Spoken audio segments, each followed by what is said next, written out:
Hello, happy Full Fat Friday. I know I said I didn't have any other recipes, but I found some. I got Rachel working the camera again. Thank you. You're welcome. And this time we're going to try to take a crack at New Orleans-style po' boys. I mean, I say that as if there's like a fucking Pacific Northwest-style po' boy. We're making fucking po' boys. Come on. Ingredients: chuck roast. Now we gotta season this fuck, but before we do that, cast iron, bacon grease. This is my Paula Deen moment, only I'm using bacon grease instead of racial slurs.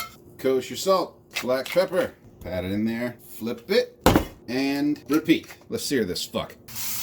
Gonna do about 5 minutes per side. Flip it. Gorgeous. Yep. Screw it, we'll get the sides while we're at it. Da, da, da. We're gonna let that sit for a minute. And as far as the grease that's left over in the pan, throw it in the fucking sink. And that was the sound of 1,000 pairs of Cajun pants being shat at once. Onion. Another onion. Garlic. You guys ever see Goodfellas? Taking that approach. Oh, fuck this. Back to that juice, which I totally did not throw out. It's like watching a horror film. It's just a movie. It's just fake. None of it's real. Some onion. Non-Goodfellas garlic. See, how the fuck did they do that? Well, I guess you're in prison. You got time. Some Worcestershire. Precision measured as always. Oops. Oops. Oops. That immediately smells 10 times fucking better. Now the recipe that I'm pulling from used instant onion soup mix, which we don't fucking have, so we're gonna do our best to recreate that. We gotta thicken this shit up. Throw in some butter, flour.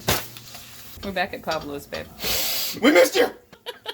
2 cups of bone broth. Because we don't have beef stock or anything else. We're fucking improvising. Bear with us. The fuck am I looking at? You think this is gonna turn out okay? Are you asking me or is that rhetorical? Yes.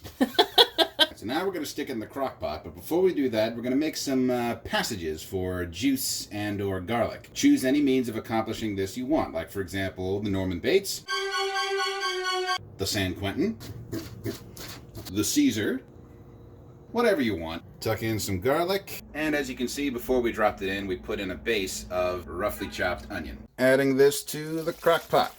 This crock pot brought to you by the 70s, when baby shit brown was a thing. Medium-high heat, cover, and we'll see you in 7 hours. Hi, I'm Rachel. I am oftentimes behind the camera, being bossy and telling Ken what to do. Cut!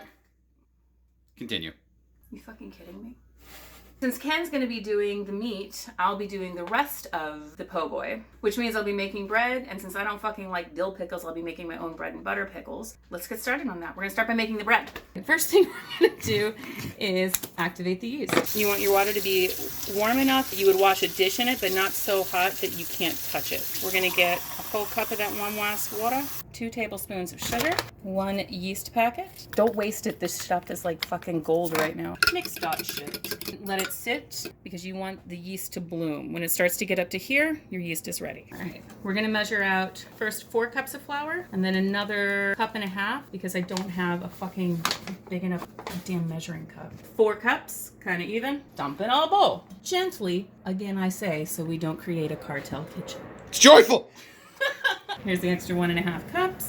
Should be essentially the end of this bag, which I would lament if I wasn't an incredibly prepared motherfucker. 50 pounds of flour. This box was heavy as shit. I thought Amazon delivered a dead jockey. 3/4 tablespoon regular iodized salt. So ideally you don't want to get fucking distracted and like lose track of time and let it get to this stage.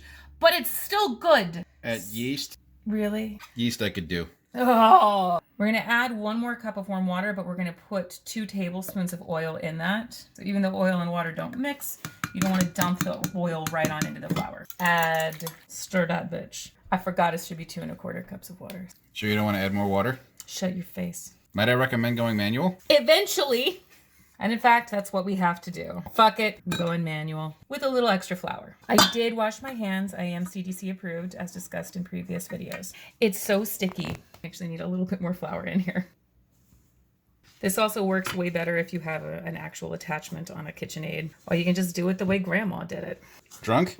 So now we're getting to the point where you want to make sure that you're getting as much of the flour excess off the edge of the bowl so that it gets into the dough. We want it to be a soft but firm dough. So I've gotten most of the flour up out of this bowl. It's a dough that can be held like that, but it's really, really soft. We're going to lightly, and by lightly I mean shit tons of oil in the bowl. A light shit ton.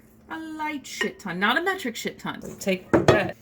I like to turn it to make sure that it gets coated in the oil. Cover it with a clean tea towel and let that bitch rise. You can give it a little encouragement. You're so sexy. It's never been like this before. You're my first. That's a used OR towel. So you want to line your pans with parchment paper. Fuck!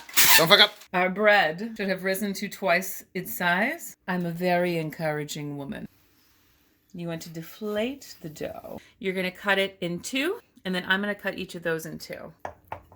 Roll out. Shape it into a loaf. And for the Ken method, bam! You're going to actually score your bread before the second rising. 2 clean tea towels, cover. Loaves have risen. They look beautiful. Pro tip, you're going to want to heat your oven as high as humanly possible. When you put your bread in, have a small tray at the bottom, and you're going to put ice in there. It's going to create steam. You take that bread Oh, shit. out to oven. That good crispy is from those ice cubes. First thing I need to do is slice these bitches up. Don't have a mandolin, which would make this a lot easier. So I'm just going to try and go as thin and as small as I can. Thick cut bacon, but of course there's a name built right in. They call them Thickles. With a double C. With a double C. Thick. Thickles. Classic dummy thick. 1, 2, 3 and a half. So we're going to make bread and butter jardinera. Guess who I learned this technique from? The direct pour over? Pour directly over your goddamn bowl and don't really stop. Approximately a tablespoon and a half. The old fuck it, I'm going manual. Cover and refrigerate for an hour. Pepper, onions, carrots. 1 cup of sugar. 1/4 cup lightly packed brown sugar. 1 cup of distilled white vinegar. 1/2 cup of apple cider vinegar. We're gonna use about 1.5 tablespoons of the pickling spice. Stir until the sugar dissolves. Pour your sugar spice and mixture over everything and let it sit for 1 hour at room temperature. Put them in any fucking container you can find because these will go straight into the refrigerator and that's where they'll finish doing all of their pickling. All right, let's see how it looks. Ah, yes. Now it's time to rip that motherfucker to shreds. Slice the bread. Broil that bitch. Ba-bam. Mayo, lettuce, pickles. And because someone's a little bitch, I'm the only one eating these tomatoes. Tomatoes can die in a fucking fire. That is just squishy, messy shit, and it can fuck off. That does look pretty, though. Slap the top on. Look at this fucking perfect po' boy on a mountain of fucking bread. This is healthy, right? Because we made it at home. Exactly. Thank you for watching. Let us know if we've committed any grand sins against the po' boy. I mean, I think we did everything right. We did Don't ask for people to do that. This is the fucking internet. That's true. Don't say shit. Don't Just do enjoy that. them. Be Enjoy nice. the po' boys. They're Eat 'em. delicious. Watch your mouth.